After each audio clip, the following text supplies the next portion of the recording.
أحلى وصفة وأسهل وصفة آخر الليل لما يكون عندكم رز زيادة تسووا بيه تشاينيز فرايد رايس، اللي هو الرز الصيني المقلي بالخضار.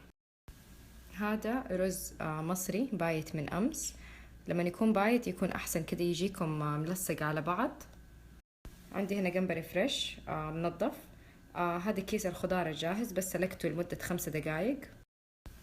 هحط معاه واحدة بيضة، طبعا إذا أنتم ما تبغوا تحطوا البيض ما في مشكلة. عندي صويا صوص المالح، وهذا صويا صوص الحلو اللي يجيكم تقيل. وعندي هنا زيت السمسم المحمص، ملح وفلفل أسود وبصل أخضر، شوية زيت كانولا أو أي نوع زيت تاني عندكم. وآخر شيء اللي هو معجون الثوم والزنجبيل اللي هو يجي جاهز، هحط لكم صورته في الآخر. إذا ما عندكم حطوا ثوم وحطوا زنجبيل.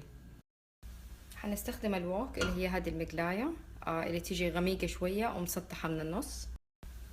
نحط الزيت مقدار ملعقة كبيرة. أول شي حطبخ الجمبري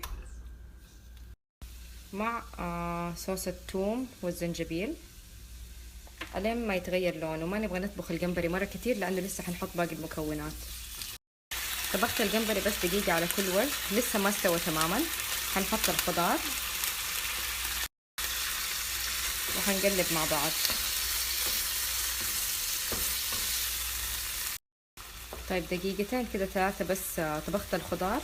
بعد الخضار والجمبري على جنب، وحنصب البيض هنا. أنا البيض خفقته وحطيت معاه شوية ملح وفلفل أسود، ودحين حنصبه على الجنب.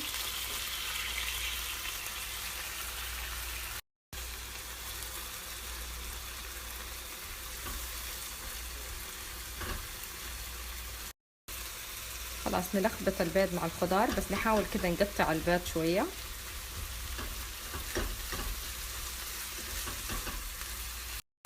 حط الرز وحقلب. نصب الصويا صوص أقل من ربع كاسة لأنه أنا كمية الرز عندي قليلة.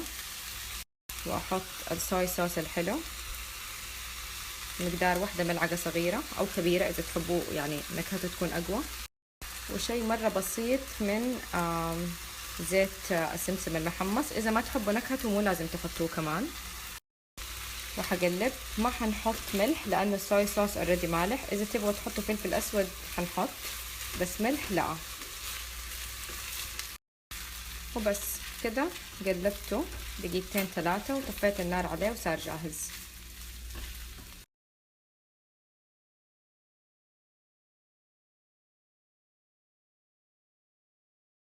ما أظن في أسهل من كده. الحلو إنه أنتوا تقدروا تحطوا أي مكونات أنتوا تبغوها.